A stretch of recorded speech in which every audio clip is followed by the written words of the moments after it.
Playboi Carti is one of the most interesting hip-hop artists out there in the industry that has cultivated a strong following and 100% deserves the recognition for what he's done for the culture. One of the most significant achievements in Carti's career is his most influential album, which is Lotta Red, a great body of work that redefined the current landscape of hip-hop and one of the most important albums in the 2020s thus far. And my name is SnippetMob, and don't forget to like, comment, and subscribe below. And today I will explain the history of Playboi Carti's legendary album, Lotta Red. So let's get into it. Carti began recording the album in June 2018, and at the time the album was originally titled Lotta Red V2, which Carti had teased that same month while previewing Buffy the Body on Instagram Live. And looking back at it, thank God he abandoned that name, but I also see why the name at the time was Lotta Red V2, because Lotta Red V1 is essentially an extension of Lotta Red, but more focused on Carti's vocals with more PR production. And speaking of Lotta Red V1, this is the first version of the album, and so many iconic leaks were recorded during this time period, especially in July and August. And some of the notable leaks were Did It Again, Boulder Crest, Fashion Killer, Goku, Pop Bottles, Backup, and more legendary songs that made this version feel so superior.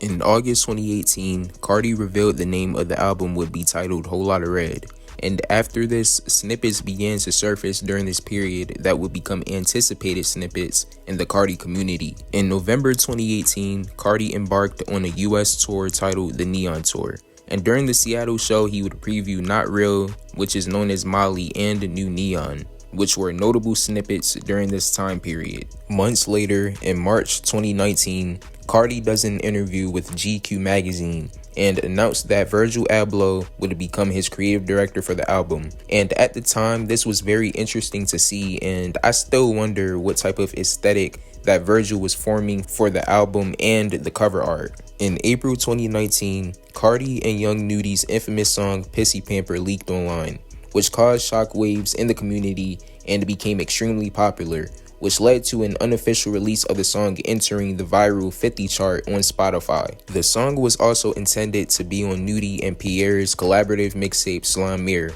but never released due to sample clearances. And it's honestly insane how viral the song became in the hip-hop space, and I personally think that this is definitely one of the most popular leaks ever, and rightfully deserved. However, towards the summer of that year, a leak season would emerge, and prominent songs such as Neon, RPMs, Did It Again, Not Real, Fashion Killer, and more were leaked online, which diminished the album's chances of releasing, considering that majority of the songs that leaked were planned to appear on the album. On July 28th, 2019, Carti claimed that the album was scheduled to release in the next 60 days, and here's a clip of Carti talking about it. Which fans speculated that the album was releasing on September 13th, which is Carti's birthday. And I personally think that this is what originated the delusional fan theories, but many fans were hyped and expecting that release date to come into fruition, which ultimately never happened. Now this wraps up this version of Lotta Red, and looking back in retrospect, as much as the leaks were detrimental to the album's release and likely caused Carti to be infuriated at leakers, on the other hand, I think that this situation helped revitalize his career and took his career and the anticipation of the album to new pinnacles, which genuinely makes me wonder what Carti's career would have looked like if he released this version of the album without any leaks infiltrating his initial plans, and the world may never know.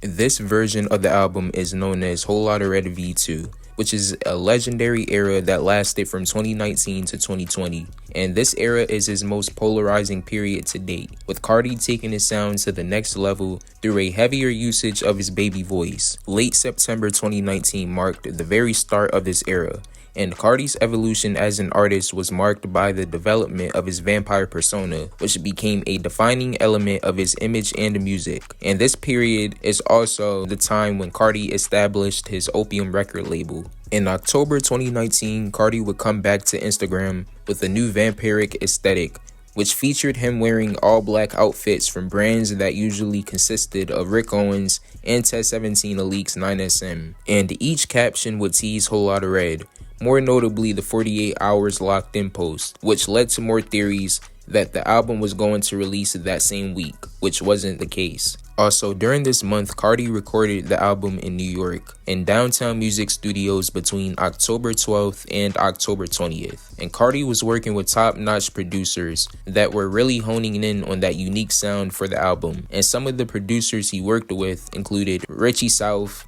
who was the lead producer for the album, Pierre Bourne, and Art Dealer. And some of the songs that were recorded in New York were Act the Fool and Too Many, which is also known as Taking My Swag.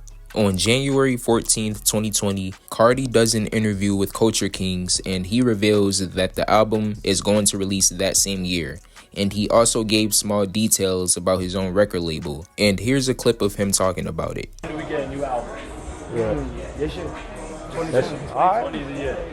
Of course. I'm ready. I'm more ready than y'all. Speaking of Carti's record label, Opium obviously wasn't as established back then, and at the time people only knew the name from word of mouth, and the only artist that fans knew about that was signed or associated with the label was Ken Carson, who was Carti's first signee, International Hefe, Lil Unky, and Capo DTE. Also, around this time, many legendary snippets began to surface in the Carti community that added more anticipation to the album, such as Trenches, Tryna Get Down, Pop Our Pills, and more iconic snippets that are still grails in the community. On April 14th, 2020, Carti returned to Instagram to reveal a cover, which led to fans believing that the album was finally releasing, but other fans were also theorizing that the album name was going to be called Opium, but nobody really knew what the cover was exactly for. But on the following day, it was revealed to be a single titled At Me, which received a mixed reception from fans, but I think that the song is extremely underrated. But I also wish that Carti would have chosen a more impactful lead single,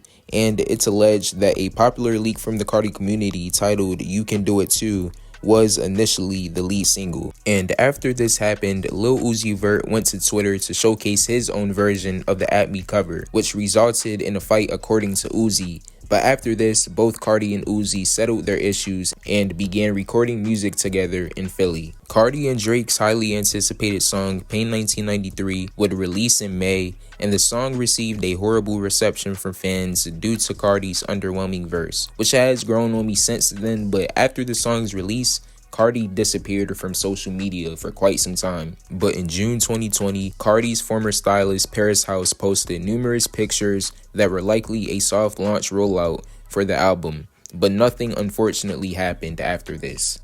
And on July 14th, 2020, DJ Academics went on Twitch to reveal that the rollout of the album stopped entirely, and the album could have possibly been shelved for a while. But unfortunately, I think the clip is lost media, so I can't find it. But this was essentially the end of Whole Lotta Red V2, and this is when Carti would shift his gears towards V3. On November 23rd, 2020, Carti was featured in the GQ magazine.